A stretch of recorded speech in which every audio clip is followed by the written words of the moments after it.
Olá, boa noite a quem nos acompanha. Está no ar a 7ª edição do projeto República e Democracia, o futuro não espera. Tributar as grandes fortunas, ter progressividade no imposto de renda, tributar juros e dividendos quando são distribuídos, taxar as grandes heranças. Essas são algumas das medidas econômicas que o nosso convidado de hoje defende.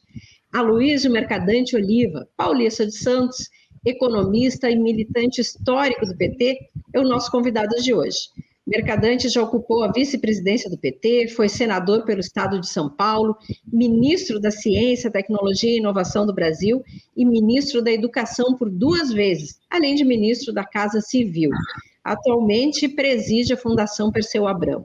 Nosso muito obrigada pela presença e pelo empenho em construir conosco este esforço de unidade. Este conjunto de entrevistas é promovido pelo Instituto Novos Paradigmas, o INPE, e pelo Instituto Defesa da Classe Trabalhadora, o DECLATRA, com apoio da revista virtual Democracia e Direitos Fundamentais, com transmissão da TVT, da Rádio Brasil Atual FM para Grande São Paulo, a TVE Bahia e ainda o Universo Online, o UOL. Os mediadores desta noite são Tarso Genro, ex-ministro, ex-governador do Rio Grande do Sul, presidente do Conselho do INPE e articulador deste projeto. E também vai nos acompanhar, daqui a pouco está entrando, para fazer a mediação dessa entrevista, o deputado federal Paulo Pimenta, jornalista técnico agrícola formado pela Universidade Federal de Santa Maria. Foi deputado federal mais votado do PT do Rio Grande do Sul na Câmara Federal por 2 vezes e foi presidente da Comissão Mista de Orçamento, a mais importante do Congresso Nacional. Na Câmara Federal, Pimenta também foi presidente da CPI do tráfico de armas, relator da CPI da violência urbana no Brasil, presidente da Comissão de Legislação Participativa e coordenador da bancada gaúcha do Congresso Nacional. Além disso, em pesquisa realizada no Congresso, Pimenta obteve nota máxima entre os parlamentares que melhor utilizam as redes sociais para prestar contas do seu mandato à sociedade brasileira e colabora conosco também, né, na transmissão nas suas redes sociais aqui deste projeto. Eu sou a jornalista Sandra Bittencourt, sou pesquisadora e diretora de comunicação do INPE. A gente vai ter 1 hora de conversa com blocos de 10 minutos de resposta. No site do INPE, cujo endereço é www.novosparadigmas.com.br, estão disponíveis todas as entrevistas já feitas. Já conversamos com Ciro Gomes, José Dirceu, Flávio Dino, Roberto Requião, Guilherme Boulos e Benedita da Silva. Depois dessa entrevista com o Mercadante, na sequência teremos Luiz Erundina, Celso Amorim, Rui Pimenta, Manuela Dávila, Marina Silva e Fernando Haddad.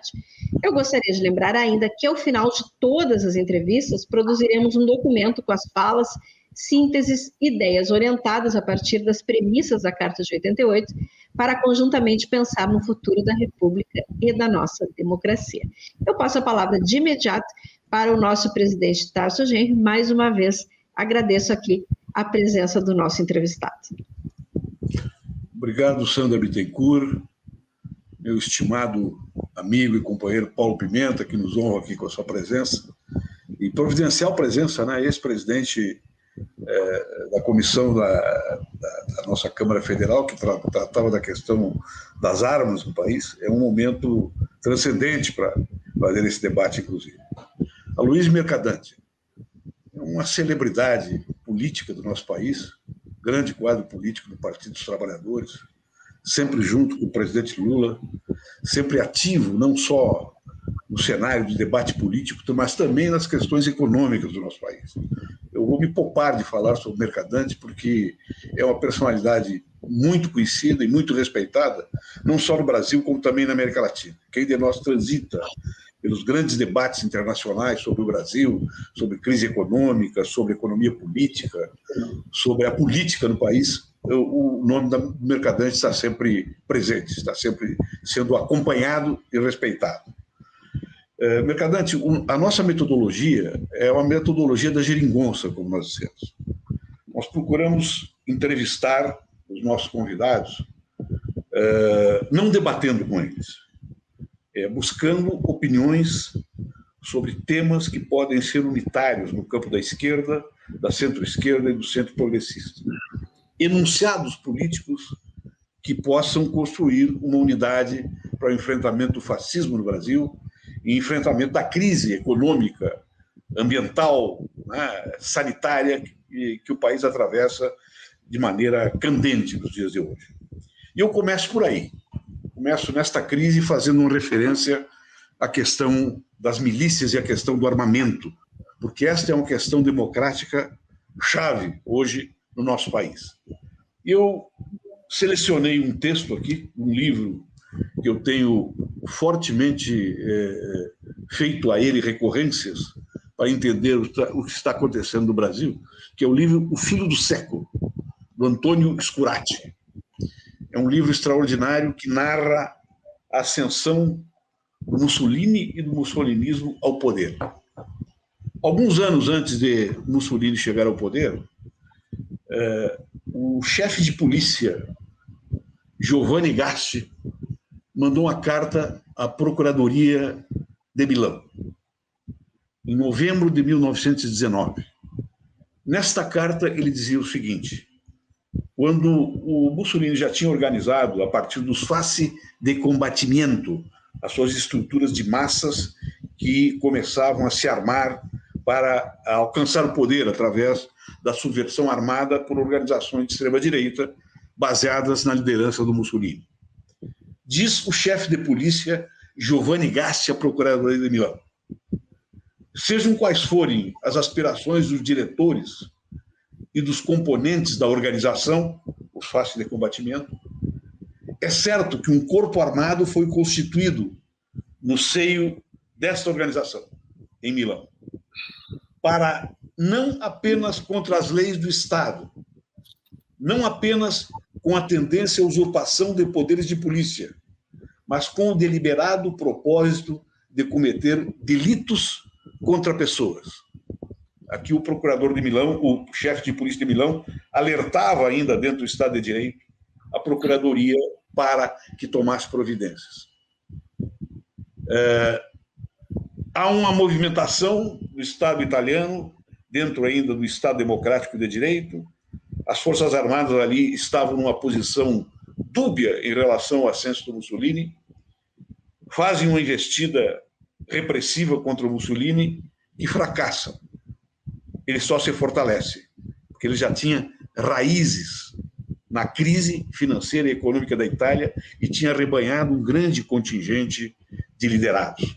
E daí diz Mussolini, alguns meses depois do fracasso desta repressão: uma rajada, diz Mussolini, atingiu o fascismo, mas não conseguiu arrebentá-lo. Nós estamos numa situação de emergência cada vez mais pronunciada da vocação fascista da extrema-direita brasileira e estamos no bojo de uma crise econômica, financeira, política e sanitária. Quais os pontos de unidade que nós temos que trabalhar, Aloysio Mercadante, para compor uma grande frente política de massas e uma grande frente institucional para resistir ao fascismo e virar o jogo da democracia e do Estado de Direito no Brasil? Olha, eu queria iniciar agradecendo o convite, me sinto muito honrado por essa oportunidade, parabenizá-los por essa construção, Tasso. Eu acho que ela é muito importante nesse momento da história do Brasil. Nós temos um diálogo franco, aberto, principalmente com essa embocadura de tentar construir pontos de unidade, não só no campo da esquerda, progressista, mas também em relação a todas as forças democráticas do país. Queria saudar a Sandra Bittencourt, agradecer as generosas palavras, saudar meu companheiro Paulo Pimenta, combativo e atuante deputado federal, hoje presidente do PT do Rio Grande do Sul, e a você, Tasso, também, que tem uma bela história de serviço prestado ao Brasil, foi presidente do nosso partido, ministro da Justiça, ministro da Educação, foi deputado, enfim, tem uma larga tradição e continua aí governador, prefeito, enfim, tem uma vasta vida pública e continua muito atuante e com a sua sabedoria acumulada ao longo da história, contribuindo muito para esse momento com tantos desafios. Eu começaria dizendo o seguinte: Bolsonaro, a Sandra não colocou no meu currículo, mas eu tive 2 mandatos de deputado, eu cheguei em Brasília com ele em 1990. E ele, há 31 anos, convivi bastante com ele. O Bolsonaro, ele é um golpista, e nunca escondeu isso. Ele era um parlamentar inexpressivo Pimenta também conviveu, todos sabem disso, nunca relatou, nunca foi presidente de comissão, nunca se interessou pelas matérias legislativas, mas ele sempre se levantava na defesa da ditadura. No início ele defendia a ditadura no seu conjunto, inclusive o desenvolvimentismo, que foi uma marca da ditadura militar no Brasil. Depois ele abandona esse capítulo e fica com o que tem de pior. Ele defende a censura, ele defendeu o fechamento de instituições, defendeu o AI-5, defendeu a tortura, defendeu, enfim, todo o seu discurso é um discurso de uma profunda, de uma formação identificada com essa página trágica da história do Brasil. Se você olhar no entorno do Bolsonaro, você tem outras figuras com passado golpista. O general Heleno foi ajudante de ordens do Silvio Frota, que era a linha dura dentro do regime contra a abertura lenta, gradual e segura propagada por Golbery, ali, meados dos anos 70. E tenta, inclusive, um golpe dentro do golpe. Então, são forças golpistas. E, do meu ponto de vista, se a gente olhar o cenário da extrema-direita na América e na América Latina, o episódio da Bolívia eu acompanhei muito proximamente, eu estou no grupo de Cueva, na coordenação, e nós acompanhamos, inclusive, para tirar as lideranças do MAS da Bolívia naqueles dias. Foi no processo eleitoral, a OEA entra, conduzida com uma forte presença do Departamento de Estado americano, deslegitima o resultado da eleição, e com isso você tem uma milícia civil e forças policiais se levantam na Bolívia nas agressões contra o campo progressista do MAS, enfim, do Evo Morales, entrando na casa, incendiando, agredindo, batendo, todo tipo de violência, uma política de terror. O MAS recua e, para evitar um confronto, porque eles iam expor a população indígena e pobre a uma situação de extrema violência, o Evo renuncia, nós conseguimos retirá-lo da Bolívia, mandamos para o México, depois ele volta para a Argentina, e aí você tem a instalação de um golpe propriamente consolidado. Onde se deflagrou isso? No processo eleitoral. Um processo muito semelhante ao que o Trump tentou fazer nos Estados Unidos, inclusive com a visão do Capitólio.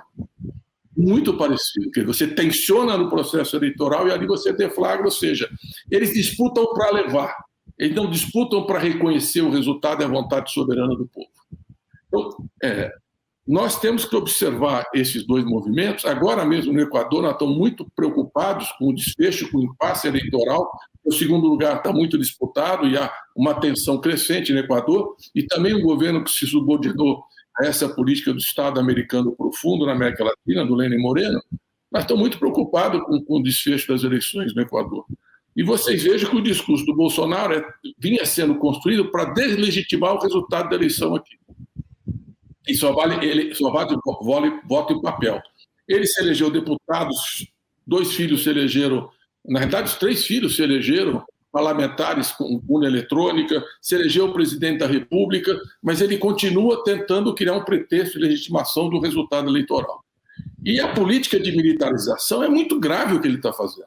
Você está armando a milícia, você está legalizando armamento pesado, grandes polos de compra de militares, munição a rodo. Isso fortalece a milícia, o crime organizado, e ele tenta militarizar a sua base. E não só isso. Ele, por exemplo, está tentando aprovar um projeto de lei sobre as PMs, que ele vem visitando com frequência, também para ter nas polícias militares uma base militarizada de sustentação. E, em última instância, as Forças Armadas, que tem hoje 11 mil militares no governo. Especialmente 11 mil, é uma coisa sem precedentes na história republicana recente do país. Então, nós temos que estar muito atentos, sim, a isso, e esse cenário exige uma ampla aliança democrática em defesa do Estado Democrático de Direito. O Supremo colocou limites muitas vezes e foi importante a pressão popular nesse sentido. Nós vimos agora esse Twitter do general Vilas Boas, é uma tutela, é uma ameaça sobre o Supremo, é incompatível com a Constituição brasileira, incompatível com o Estado Democrático. Então, nós precisamos reagir com muita veemência a todo esse cenário e convocar as forças democráticas para um amplo entendimento na defesa da democracia. E para impedir esses retrocessos e esse processo crescente de militarização que coloca em risco a democracia e que coloca uma força militarizada no cenário político que vai e pode desestabilizar toda a disputa democrática e o voto popular. Então, eu vejo com muita preocupação, e isso é um imenso desafio para as forças democráticas todas, que nós não podemos seguir nesse caminho. Então, eu diria que há um grande divisor de água, o bolsonarismo e o antibolsonarismo, mas há um segundo divisor de água, para concluir, o neoliberalismo e uma visão desenvolvimentista, do social-desenvolvimentismo, de um novo desenvolvimentismo. E a primeira ela é mais ampla, a segunda ela é bem mais difícil. E uma coisa interfere na outra. Uma parte do centro democrático, da direita democrática, capitula em função da agenda neoliberal e claramente tem uma presença forte nesse resultado dramático, trágico, econômico, social, de política internacional que nós estamos vivendo no Brasil, que é o governo genocida de Jair Bolsonaro.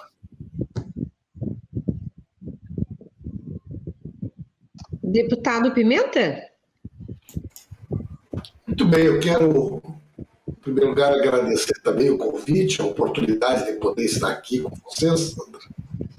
Tenho acompanhado aí as edições, todas elas com muita repercussão. Cumprimentar o Tarso, querido amigo, e saudar aqui o Luiz Mercadante, que nos prestigia aqui com a sua presença. Eu acho que essa questão que o Tarso trouxe do decreto, ela não é uma questão menor, né? O Bolsonaro ele tem dado sinais claros. Há poucos dias ele disse, olha, se não tiver voto impresso, vai ser pior que nos Estados Unidos. Eu até acho que eles vão apresentar um projeto de lei para retornar o voto impresso, sem ter interesse que ele seja aprovado. Eles não querem que ele seja aprovado. Na verdade, eles querem criar mais uma dúvida sobre a legitimidade do processo eleitoral para a sua base social. Agora, esse decreto, editado na última sexta-feira, ele traz mudanças extremamente graves. Primeiro, ele tira o Exército e a Polícia Federal da fiscalização. Quer dizer, ele está tirando o Exército, que é, digamos assim, uma força de confiança dele. Hoje, os atiradores, os colecionadores, os caçadores, eles têm que se registrar no Exército ou na Polícia Federal. Ele está permitindo que o caçador possa ter até 60 armas, sem a necessidade de registrar no Exército esse arsenal.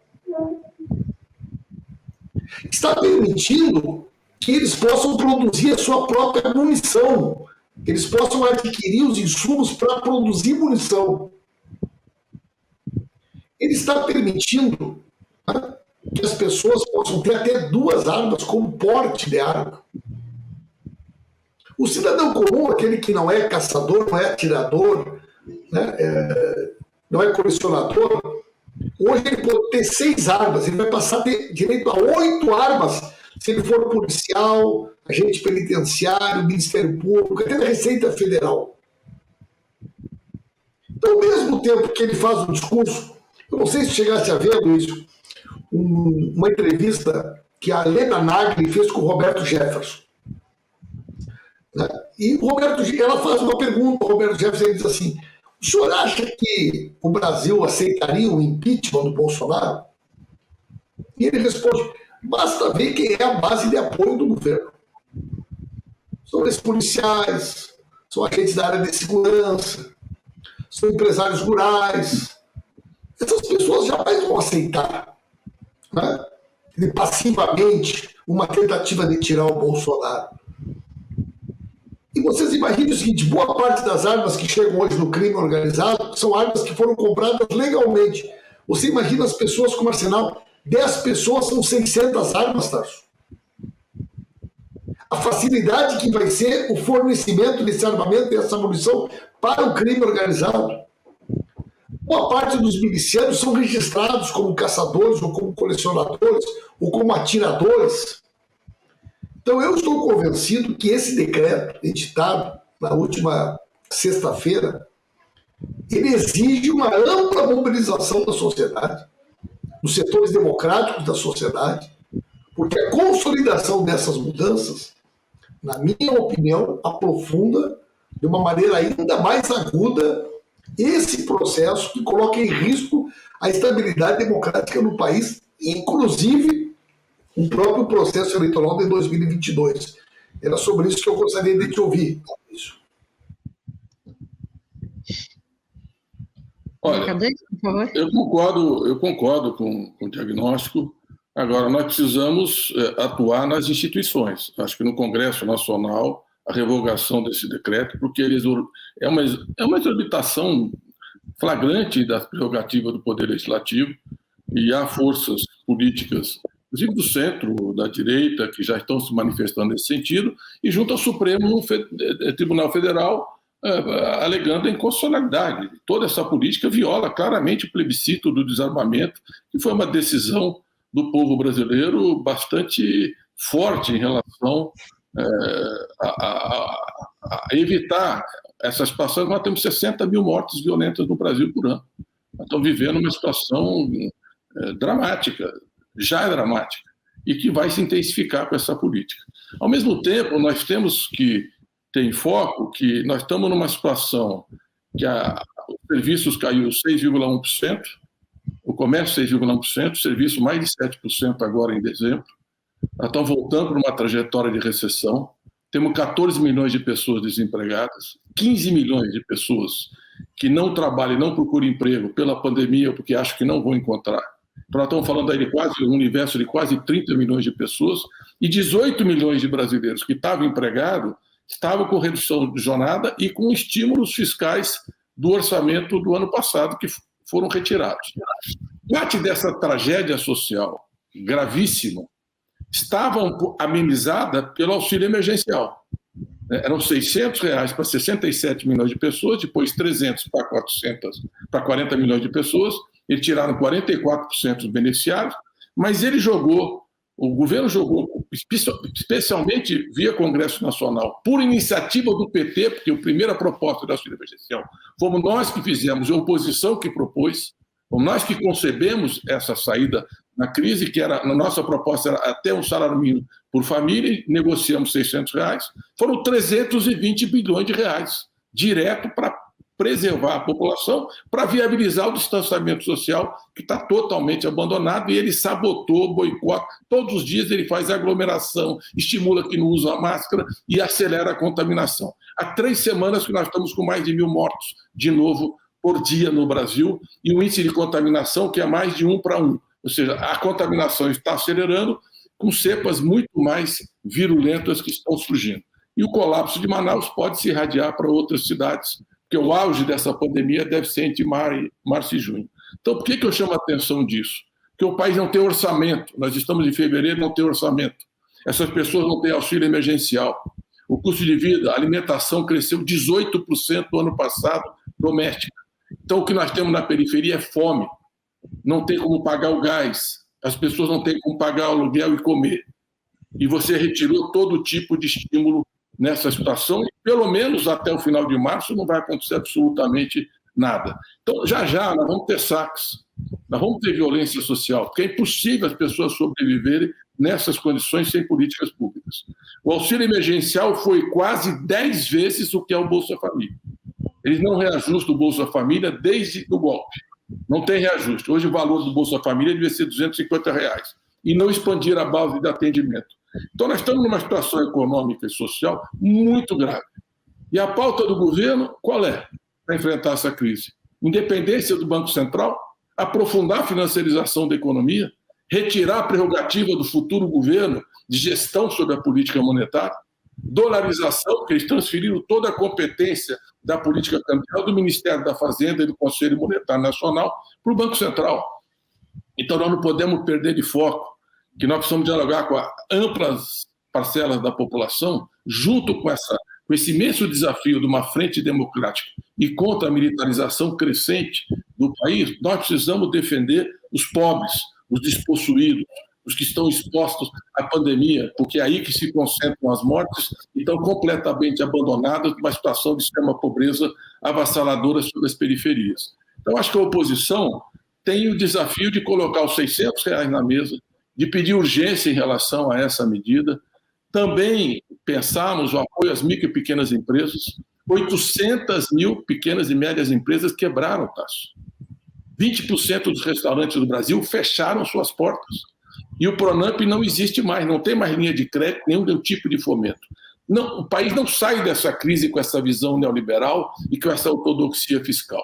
Não há como superar esse cenário dentro desse engessamento que é o teto de gastos.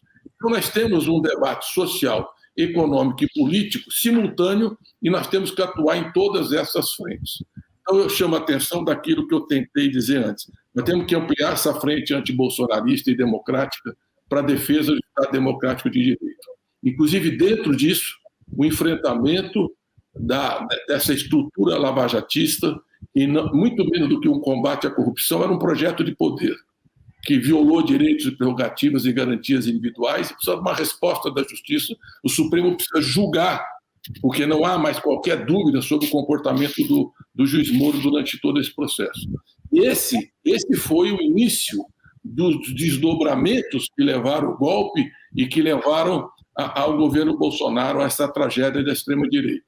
E, de outro lado, nós precisamos fazer uma frente anti-neoliberalismo, porque eles querem vender a Eletrobras numa situação, vão perder, inclusive, metade da energia de Itaipu, a gestão dessa energia, que o acordo com o Paraguai termina em 2022, e nós precisamos de uma empresa pública nacional capaz de gerir todo esse cenário. Então, eu vejo, além do Banco do Brasil, ameaça de privatização, estão desmontando a Petrobras, quer dizer, nós temos muitas frentes.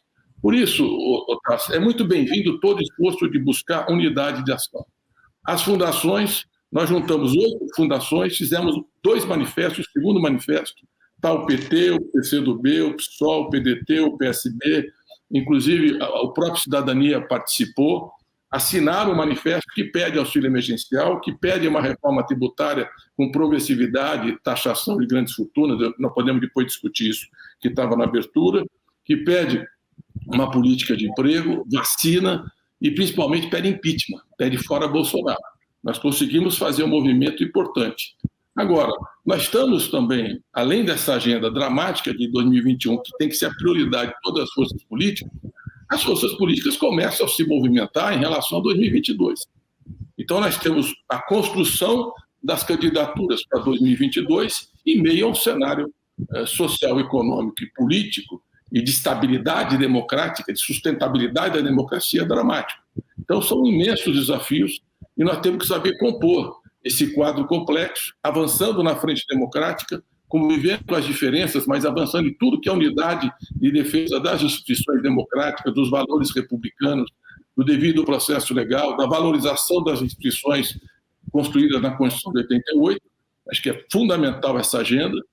Chamar essas forças políticas para o segundo turno, porque nem todos estarão juntos no primeiro turno, é muito mais difícil essa engenharia para 2022, porque nós vamos precisar dessa aliança para vencer as eleições e para governar, se nós vencemos, e impedir que essa tragédia possa ser empoderada a partir de 2022.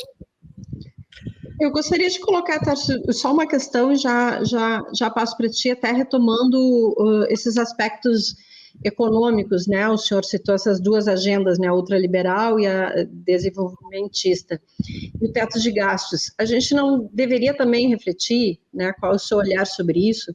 Que há um teto de receita também, né? Tem uma série de restrições, não há dinheiro para tudo, é necessário fazer escolhas, né? Tem restrição ao endividamento, hoje tem todo um discurso, né, contra o endividamento do Estado e contra a crise fiscal, né, principalmente das unidades federativas. Mas eu perguntaria para o senhor, é possível um projeto de desenvolvimento econômico sem questionar certos dogmas que derivam desse pensamento econômico convencional, ou um pensamento econômico dos representantes do mercado financeiro, que hoje domina, inclusive, todo o cenário midiático, né? Como seria possível compatibilizar a necessidade de fazer políticas sociais, qualificar a educação básica, fazer investimentos públicos em infraestrutura, fomentar o desenvolvimento tecnológico, qualificar as universidades, enfim, tudo que é tão necessário, inclusive a curto prazo, né, esse auxílio emergencial. E no caso brasileiro ainda se sugere muito aquele pensamento convencional, né, que o Estado já é muito grande. Então, diante dessas escolhas necessárias, como lidar com isso? Como ter uma convergência, né, das forças progressistas para lutar contra essa agenda ultraliberal? Eu não sei se ele quer emendar uma pergunta agora. Vou emendar porque é exatamente nesse mesmo sentido. aproveitando ainda o paradigma italiano. Em 1919, o jornal Corriere della Sera, um jornal da burguesia liberal italiana, né, que tinha uma postura vil a respeito do ascenso do Mussolini, exatamente pela questão econômica que ele poderia representar, os seus pontos de vista, colocando o país em disciplina, eles diziam. Né? Neste dia, diz o jornal Corriere della Sera, quando ocorreu aquele refluxo, né, do Estado de Direito, e se constituiu um avanço sobre o Mussolini e o prenderam. E o jornal Corriere della Sera saiu com a seguinte nota: quando Mussolini estava no auge, ninguém ousava tocá-lo. Hoje o prendem porque ele parece menos forte. Então, o jornal liberal se manifestando contra a prisão do Mussolini. Não podemos aprovar uma política desse tipo, diz o porta-voz da burguesia liberal italiana, inspirada não pelo respeito à lei, mas pelo oportunismo. Assim, tudo que o Mussolini tinha feito até ali não era um desrespeito à lei. E o momento em que o Estado de Direito reagiu e prendeu o Mussolini, aquilo era o oportunismo. Isso pode ser uma analogia muito bem posta, né, com a situação brasileira. Eu pergunto, essas questões que a Sandra Bittencourt colocou, mais as que o Pimenta levantou, e eu acho que tu teria que ter mais de 10 minutos para responder, mas vamos tentar enquadrar. Elas não exigiriam de parte da oposição, independentemente da disputa de 2022, uma voz pública comum, a partir de uma mesa política unitária da esquerda, da centro-esquerda, do eventual centro progressista democrático, para, com a voz pública comum, dizer o seguinte: basta. O Brasil está à beira de uma crise e à beira de uma guerra civil. Uma guerra civil que já tem vencedor, se isso aí continuar. E nós sabemos quem é. Né? Então, uma voz pública comum que dissesse o seguinte: nós estamos defendendo o Brasil. E nós queremos que se bloqueie o assassinato da democracia e o futuro assassinato do povo brasileiro pelas milícias em organização. Sem voz pública comum da oposição, é possível enfrentar essa crise? Olha, eu farei o esforço das fundações, que são instituições que têm uma relativa autonomia em relação aos partidos, mas são instituições dos partidos, Fundação PCO, é uma fundação que tem 26 anos, mas é do PT. Nós construímos uma unidade e estamos debatendo, inclusive, estamos convidando os presidentes dos partidos para uma reunião desses 6 partidos e tentando ampliar para além disso, exatamente para tomar iniciativas comuns e depois ver se é possível convidar as principais lideranças de cada um desses partidos para um evento público para se posicionar sobre essa emergência institucional, democrática, social, sanitária que nós estamos vivendo. Eu sou totalmente favorável a todos os movimentos que possam convergir nesse sentido. Eu sou, de outro lado, realista. Esse centro democrático, exemplo desse jornal Corriere della Sera, na época do Mussolini, a fronteira entre essa direita democrática e a extrema-direita é muito flexível e muito tênue. Hoje, o governador Dória de São Paulo, que faz uma oposição aberta ao governo Bolsonaro, fazia campanha por Bolsonaro, era o Bolsodória. O DEM, que tinha o Rodrigo Maia como presidente, que não colocou impeachment nos momentos mais favoráveis, mas que tensionava em alguns momentos com o governo, tentando fazer uma política de contenção de danos, e inclusive na agenda de retrocesso, nós tivemos aí, conseguimos interromper essas iniciativas. O DEM vai, trai o Rodrigo Maia e apoia o candidato Bolsonaro na mesa. Aí, e dentro do PSDB, vence a ala que diz o seguinte: o governador do Rio Grande do Sul vem a público e fala assim: nós não podemos fazer uma oposição sistemática ao Bolsonaro. Então, estou falando de 2 partidos, do centro ou da direita liberal, neoliberal, que já no passado tiveram figuras como Mário Covas, como Franco Montoro, me lembro na luta da ditadura, o papel importante que tiveram, O próprio Fernando Henrique, naquela ocasião, e que com todas as divergências que nós temos, são pequenas em relação a ele, tem uma história de compromisso com o Estado Democrático de Direito. Esses partidos estão trabalhando por dentro do governo Bolsonaro, as bancadas numa lógica de acesso a emendas e fisiologismo, os governos de pires na mão, sem nenhuma consciência do que realmente está em jogo, qual é o desafio maior que nós temos. Então, é muito positivo que isso possa acontecer. Eu acho que a disputa na Câmara deu uma fratura nessa base, e tem setores descontentes que nós devemos buscar atrair. Por exemplo, nós, das fundações, estamos convidando o Baleia Rossi, que é autor da PEC da reforma tributária, o Florencio, deputado do PT, que é o responsável pela nossa proposta de reforma tributária justa, solidária e sustentável, e convidando o próprio Rodrigo Maia e o relator da reforma tributária, Aguinaldo Ribeiro, para pautar esse tema no debate. Então, nós estamos buscando pontos de conexão, de contatos para iniciativas comuns. Então, seria muito positivo esse posicionamento. Eu queria falar só um pouquinho da reforma tributária antes de passar para concluir esse raciocínio político.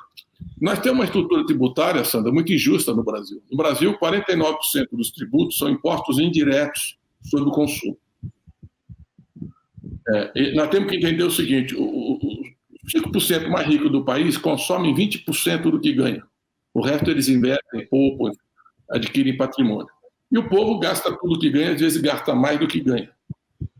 Então, quando você tributa o consumo, você está criando uma estrutura regressiva. Quem ganha menos paga mais. Você pega um país como os Estados Unidos, a carga de impostos indiretos, e que não é uma referência em termos de desigualdade social, é 17% da estrutura. Na OCDE é 32%, no Brasil é 49%. Então, nós precisamos aumentar o imposto sobre a renda e o patrimônio. É só olhar para todos os países. Por exemplo, só tem 2 países no mundo que não tributam juros de dividendo. Por que os assalariados são tributados e juros de dividendo não são? Ou juros sobre capital próprio não são? Vários países nessa crise, aqui do lado, Argentina, Bolívia e outros, estão avançando na taxação das grandes fortunas, porque o nível de concentração de renda, de financiarização da economia, nesse período da história é de tal ordem, e você tem, do outro lado, uma precarização do mundo do trabalho, essa economia dos aplicativos, a destruição de direitos trabalhistas previdenciários, que socialmente é impossível a democracia existir nesse cenário.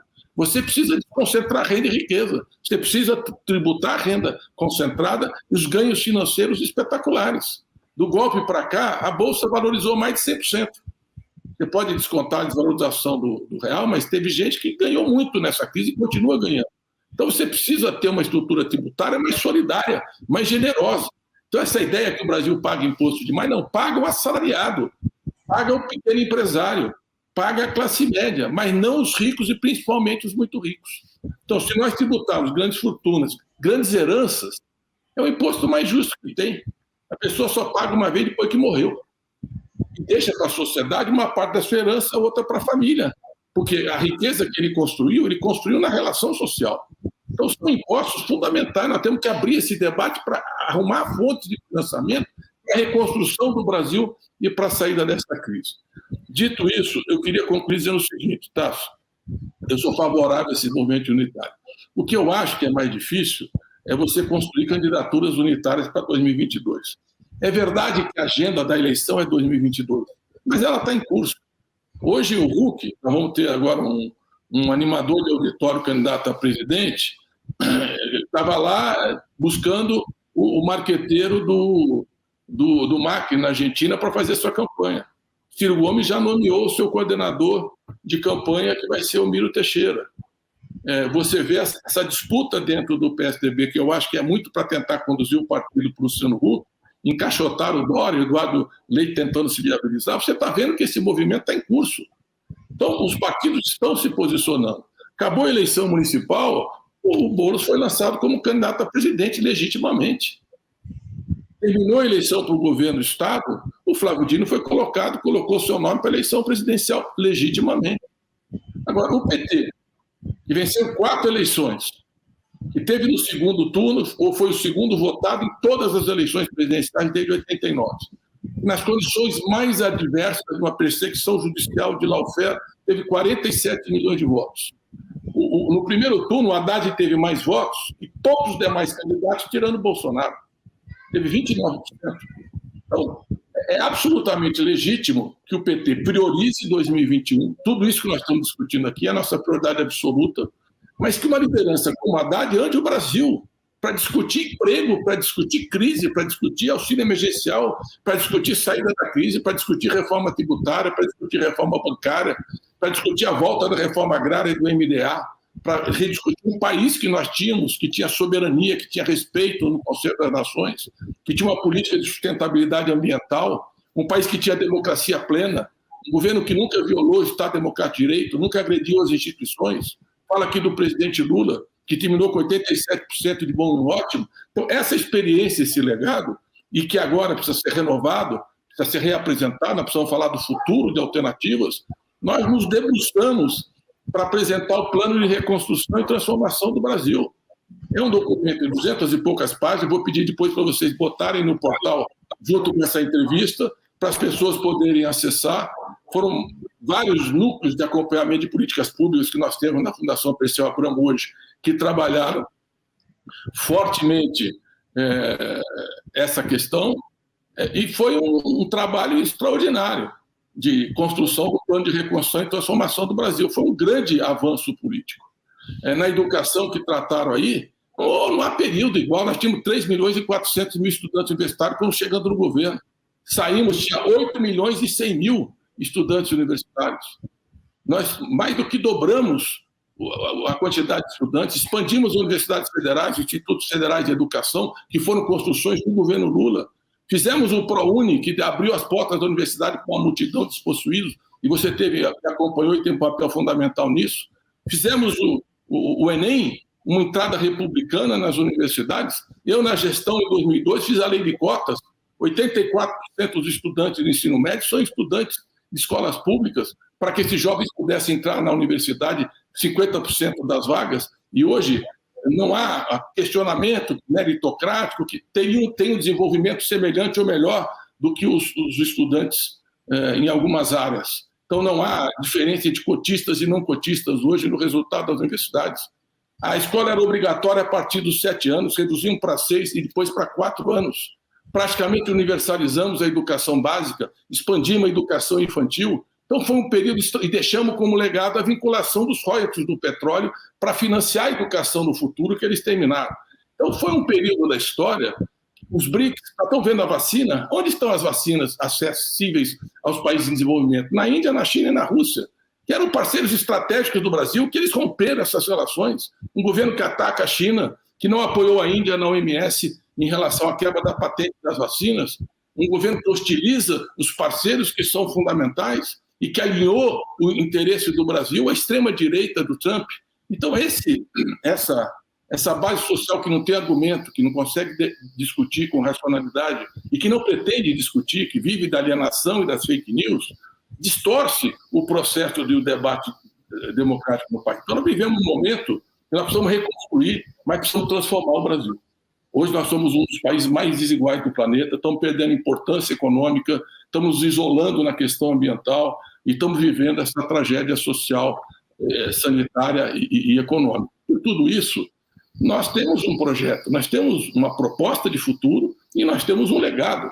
Então eu vejo com muita simpatia o Haddad andar esse país, empolgar. O presidente Lula, acho que se o Supremo fizer justiça, e tenho certeza que vai reconhecer que não houve independência, isenção, equilíbrio nas decisões do ministro Moro, ele é parte do processo, ele coordena, ele dirige, interfere. Isso é vedado ao Código de Processo Penal, isso anula qualquer processo. E não é porque é o Lula, qualquer cidadão tem que ter o direito de ter um juiz que trate de forma isonômica a defesa e acusação. Não pode acontecer o que aconteceu aqui. O mundo inteiro está assistindo o que aconteceu. É insustentável essa posição jurídica.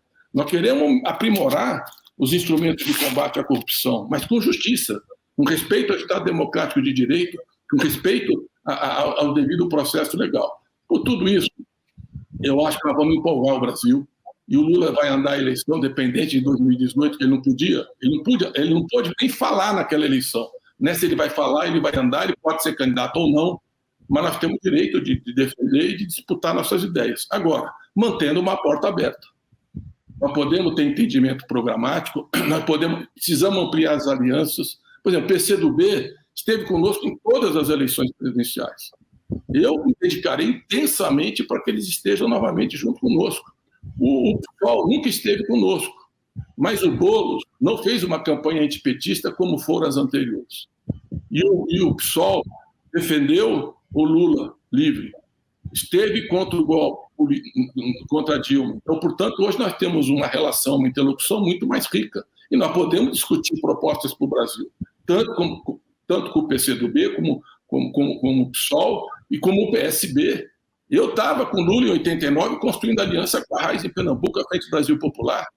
Sei como foi aquela construção, a importância que foi o PSB, está na primeira campanha eleitoral pós-ditadura, que nós fizemos o Lula lá, e o Lula empolgou o povo brasileiro, nunca mais saiu desse Brasil profundo do coração do povo, e depois veio a governar o Brasil em 2002. E tivemos, na última eleição, uma relação de apoio do PSB. E o PSB sabe o quanto o PT é importante para eles em vários estados. Então nós temos que dialogar com o PSB. O PDT, eu fui vice do Lula em 94, mas em 98 foi o Brizola. Nós já fizemos campanha juntos, e com essa tradição trabalhista. Então nós temos que abrir as portas. Sabemos que nós temos diferença, mas a diferença não pode obstruir a ampla base de unidade. Quanto mais nós discutimos programa e projeto, mais próximo nós estaremos. E nós precisamos dialogar também com esse centro democrático e com essa direita liberal, para conter o bolsonarismo, esse fascismo, essa ameaça à democracia e assegurar que quem ganhar as eleições leve e governa, porque é disso que se trata. Nós já vimos um golpe no Brasil recente e nós podemos ter um dramático no futuro com essa base militarizada. Então nós precisamos estar juntos, com maturidade, dialogando e lutando pela democracia para que cada um pudesse ter a sua proposta e defendê-la com liberdade e de forma ampla. Então eu vejo que nós temos que ter um protocolo de convivência, de respeito no campo progressista, nós temos que ter atitude de debater ideias e sempre buscando convergir e construir unidades. E vejo isso como muito promissor. E até 2022 nós temos tempo para construir. Quem tem tempo não tem pressa em política. Agora é uma fase inicial de cada um colocar suas propostas na mesa, buscar acumular força. E eu termino nessa intervenção, tá, dizendo o seguinte: a dificuldade é como é que, por exemplo, a Frente Ampla fez 50 anos, a Frente Ampla do Uruguai. Como é que eles escolhem os candidatos? São 40 e tantas forças políticas dentro, partidos e organizações, através de prévias. Todos participam da prévia. Essa é uma possibilidade. Não sei se outras forças aceitariam uma prévia com o PT, mas é uma possibilidade, porque não é só o programa, você tem que escolher uma liderança que vai representar a proposta. Outra nós vamos analisar a pesquisa. Hoje o Haddad vence em todas as pesquisas, né, como candidato possível. O Lula é um outro. Se o Lula entrar, eu acho que muda muita coisa. E o Flávio Dino já disse que vem para a aliança. Eu acho que tem setores do próprio pessoal que dizem que farão aliança. Eu acho que tem um outro cenário. Mas se o Lula continuar interditado e perseguido, como aconteceu em 2018, nós temos que construir uma alternativa com antecedência, não 20 dias antes da eleição. E o Haddad é um representante extraordinário, um homem culto, advogado, fez depois mestrado em economia, direito em filosofia, fez doutorado em filosofia, foi um grande gestor, trabalhou contigo no Ministério da Educação, eu o sucedi, né? Ele ficou o mais longevo ministro da Educação do país, fez uma administração inovadora em São Paulo. Então ele é um nome extraordinário para representar e para vencer a eleição. E a última eleição, Bolsonaro não debateu, fugiu da discussão. Nessa eleição não é possível, não será possível nessas condições. E o povo, aquela aliança entre mal intencionados e mal informados, que levou o Bolsonaro ao poder, não existe mais. As pessoas estão se informando e o antibolsonarismo crescendo. Então, eu concordo que tem que ter unidade nesse momento. Se tiver uma voz única, é muito mais eficiente. Sou favorável a gente avançar em um modelo semelhante ao que é o Congresso Nacional Africano ou a Frente Ampla do Uruguai, quer dizer, um entendimento mais amplo das forças progressistas, mais orgânico, com debate, com discussão de ideias, com diversidade, mas com unidade política, eleitoral e nos movimentos sociais. Acho que é muito rica a experiência do Uruguai e nós temos que estar abertos a buscar encontrar uma solução. Agora, é mais fácil construir propostas do que eleger um nome para representar. Agora, o que o PT não tem o direito, depois de ter vencido 4 eleições presidenciais ter sido a primeira ou a segunda força, abdicar dessa condição. Então, o Haddad, eu acho que foi muito... Eu acho que a militância recebeu muito bem amplos setores da sociedade, porque começou um debate de ideias. Ele vai vir aqui, inclusive, defender o futuro, as alternativas, mas é muito importante esse movimento. Vamos manter as portas abertas, vamos buscar unidade, vamos discutir programa, vamos fazer ações unitárias cada vez mais unitárias. Nós vamos precisar disso em 2021, na campanha de 2022, ou no primeiro ou no segundo turno, nas alianças dos estados, com 27 estados, governador, vice, não é possível, senador, suplente, não é possível que a gente não tenha entendimento das forças progressistas. E principalmente depois da eleição, qualquer que seja o cenário. Nós precisamos dessa unidade. Então, você está plantando uma semente muito importante, pode ter certeza que as fundações estão trabalhando nessa direção e acho que juntos nós vamos conseguir criar aí uma convergência, uma aproximação programática, política, unitária de ação tão fundamental para a democracia nesse momento. Bom, passa rápido, né? A gente tem aí 5 minutos finais, temos muita manifestação também de quem está nos acompanhando, mas a gente privilegia aqui a escuta do entrevistado, embora a gente depois também vá fazer a síntese de todos os comentários, mas tem muitos perguntando, e cadê o povo nisso tudo? E as Forças Armadas? Alguém vai conversar com a parte progressista? Será que vai ter eleição? Enfim, só para fazer alguns registros, eu convidaria, Tarso, deixo à vontade contigo também, mas convidaria o deputado Pimenta para uma pergunta, para uma intervenção final aqui, para a gente ir encaminhando para o encerramento. Muito bem. Eu acho, Sandra, que, de fato, existe uma questão preliminar. Ela foi bem colocada pelas pessoas, né? Em que cenário, em que arcabouço jurídico institucional ocorrerão as eleições de 2022, né?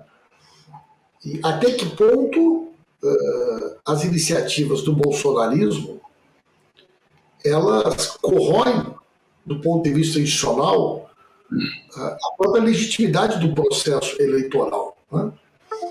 Eu, particularmente, acho que nós devemos fazer um movimento que não tem nada a ver com a questão eleitoral, não é uma questão programática, mas é uma questão relativa à credibilidade da regra eleitoral, da regra do jogo, né?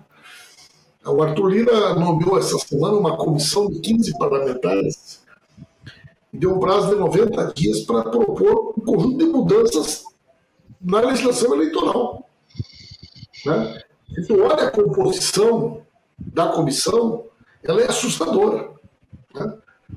Desde a questão do distritão, para acabar com o voto de legenda, que destrói completamente a concepção de partido que nós temos, né? Até mudanças muito mais drásticas, que podem afetar profundamente o processo eleitoral. Então, eu acho que nós devemos, em função, inclusive, dessa questão do decreto das armas, fazermos um amplo movimento na sociedade nesse próximo período, para além das questões eleitorais, em defesa da Constituição, em defesa do Estado Democrático de Direito, em defesa da legitimidade do próprio processo eleitoral. Acho, inclusive, que isso é urgente, né? E passa, inclusive, por uma mobilização para buscar a anulação desses decretos, porque eu faço uma vinculação direta entre os decretos e a estratégia autoritária do Bolsonaro, inclusive dialogando com a sua estratégia para 2022. É essa contribuição que eu gostaria de deixar, Sandra. Obrigada, deputado Pimenta. Temos aí 3 minutinhos finais. Não sei se o Tarso quer complementar alguma coisa. Não, eu só quero dizer uma frase aqui, a gente passa para o Aloysio, se tu concordares, Sandra, para ele fazer o encerramento, né? A minha ideia é que o Aloysio comente um pouco como se dá essa conexão entre a unidade política de enfrentamento com o bolsonarismo, de uma parte, o pacto de respeitabilidade que nós temos que instituir no nosso campo, porque é provável que tenhamos, sim, mais de um candidato à presidência da República, para que a gente possa, então, chegar em 22 com um compromisso estratégico no campo da esquerda, da centro-esquerda e do centro progressista, se o tivermos na oportunidade. Eu acho que esse é o grande desafio. Nós não temos um modelo pronto, acho que o Brasil é um país muito grande, complexo, com uma história muito tensionada nesse momento, mas nós devemos buscar esse pacto de convivência, primeiro no campo da esquerda, no campo progressista, de respeito, de diálogo, de construção de unidades, avançar o máximo de unidade que a gente pode no programa e também na intervenção na conjuntura. E buscar as demais forças. Nós temos que dialogar com os conservadores, que são liberais de verdade, que são democratas, gente que lutou contra a ditadura, que hoje é conservador, defende ideias neoliberais na economia, mas na democracia, nos direitos, na liberdade de expressão, de manifestação, no voto popular, pode estar junto conosco. Então, nós temos que dialogar com as instituições, o Supremo Tribunal Federal, com o Poder Judiciário, com as Forças Armadas, que é evidente que há também um certo constrangimento. Eu duvido que os militares estejam à vontade com esse nível de exposição que eles estão vivendo, como já viveram no passado na ditadura. O Pazuello, um general intendente que não tem nenhuma formação médica para esse desastre, que é a gestão na saúde, para dar só um pequeno exemplo. E você veja que tem generais que já são dissidentes desse processo, Santos Cruz e outros. Então, nós precisamos disputar as instituições. E a esquerda precisa ter um diálogo também sobre a questão da segurança pública mais avançado, mais elaborado. E nós não podemos confundir as instituições com algumas personalidades, com lideranças, com algumas figuras. Nós temos que buscar dialogar com as instituições e disputar também com essas forças as nossas convicções. Nós temos vários governos de Estado que têm uma boa relação com a Polícia Militar, que trabalham, que constroem. Nós temos que fazer isso no Brasil todo. Então, eu vejo, Otácio, que nós precisamos de diálogo, uma mesa de negociação, sim, permanente, para buscar entendimento nas questões da conjuntura, como o decreto de armas, como as regras eleitorais e outras que estão postas e vão reaparecer, o enfrentamento da pandemia, respeitando as forças políticas na trajetória de 2022, mas mantendo a unidade ampla no segundo turno, e para isso uma convivência respeitosa e construtiva de todo esse campo anti-bolsonarista, que é muito amplo. Nós vamos derrotar o Bolsonaro como derrotamos a ditadura, e vai ser com a democracia, com a liberdade, com os valores e com os princípios que nós representamos. Muito obrigado pela oportunidade. Este foi, então, Aloysio Mercadante, presidente da Fundação Perseu Abramo. Muito obrigado pela sua presença. Obrigado ao deputado Paulo Pimenta, ao Tarso. Lembro que a gente tem uma nova entrevista, um encontro com a Luísa Erundina na próxima segunda-feira. Todas as entrevistas estão no site do INPE. Tem emissão deste programa pela TVT, pelo UOL, pela TV Educativa da Bahia, sempre às terças-feiras, às 10h30 da noite. Muito obrigada mais uma vez e até o nosso próximo encontro.